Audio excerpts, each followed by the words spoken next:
let's talk progress photos. So I'm going to give you some tips on how to take really good progress photos, but first of all, why do we take them? Why do we take photos of ourselves in our pants? It's not for the neighbours' benefit, it's completely for mine and for yours. Progress photos are one way to measure body composition. When I use the term body composition, I mean the percentage of our body made up of fat, skeletal muscle and bone. So to illustrate why we can't solely go by the numbers on the scale when it comes to body composition, I'm going to paint a very hypothetical situation here. Very hypothetical numbers, but it illustrates the point. Say a client starts a plan with me and in the first week they lost 2 pounds. Amazing. A lot of that will be down to things like cutting out refined sugar and getting used to the calorie deficit. The next week they lose 1 pound. Great, this is sustainable weight loss. The next week they lose another pound. Perfect, consistency, we're getting there. The next week the client doesn't lose any weight. They weigh themselves and they feel a little bit demotivated considering they still stuck to their diet plan, they still exercise, and yet the numbers on the scale didn't move. The next week, the client doubles down on their gym sessions, they go really hard, they're super strict with their diet. They weigh themselves the following week, feeling fairly confident, and yet the numbers on the scale go up. The client then feels completely demotivated. They've worked the hardest they've ever worked. They really stuck to their diet, nothing outside of what they should have had, and the numbers still went up. Consider this. What if in that week that client worked really, really hard, they lost a pound?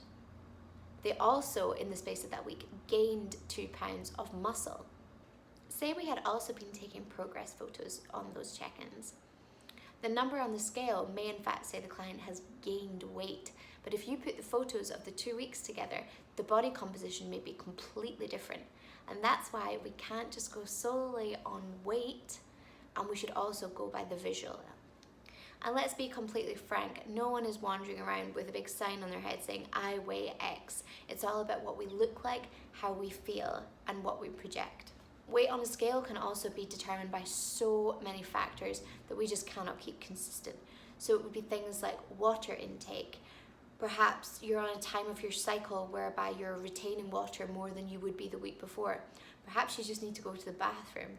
All of these things can influence the number on that scale. So this is why we also take photos. Another reason we take progress photos is if at any point during your weight loss journey or your body composition goal journey, you're feeling a little bit demotivated, and it happens to everyone. We have those moments where we're tired, we're hungry. If you have photos to look back on and see where you started, that kick can sometimes be just what it takes to get you through those moments where maybe you're not quite as motivated as you otherwise would be. From a completely personal point of view, I've taken progress photos when they were the last thing I felt like doing at that time. They're probably the best thing I could have done, because in those moments of demotivation, if you can look back and see where you started as opposed to where you are now, sometimes that's just the kick you need. Tips for progress photos. Think of them like a scientific experiment, something you did at school.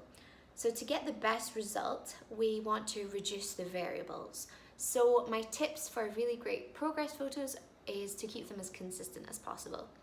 If you can take them on the same day, with the same lighting, in the same position, and wearing the same clothes, keeping those variables consistent means that when you compare them side by side, it's really easy to see the changes. I personally have a favorite progress photo wall, and I have a small stand that I prop my phone on, but you obviously do not need to do that. Anything that you can just set your phone up to take the photos is perfect. I also have a favorite progress photo bikini, but you absolutely do not need to wear pants, bikini, bra, leggings, and any kind of top is completely fine, whatever you are most comfortable in. What I would say is that you probably do want to see as much progress as you can, despite how awkward it might seem initially. So here I am in my progress bikini. I'm just setting up there, but you can wear leggings or a sports bra. I do one shot from the front, one shot from the side, either arms down or up, whichever you prefer, and then one shot from the back, again, either arms up or down. For the time being, check-ins are going to be on a Saturday morning, and I'll explain why. So by having the check-ins on a Saturday morning, as opposed to a Friday morning, as is quite common, I'm trying to keep you in adherence to your plan on a Friday night. What can possibly happen is that you can check in on a Friday, get a really good feedback, and then think, oh, okay, and go off the rails a bit on Friday. That then rolls into Saturday, which may roll into Sunday. So by having the check-in on a Saturday morning, I'm hoping that that's one extra night of adherence to the plan. Ladies in the UK, I am 8 hours behind you here in Canada, so when you check in on a Saturday morning, please bear with me. I'll still be fast asleep, so I'll get back to you as absolutely soon as possible. And yeah, good luck with your progress photos and look forward to seeing them.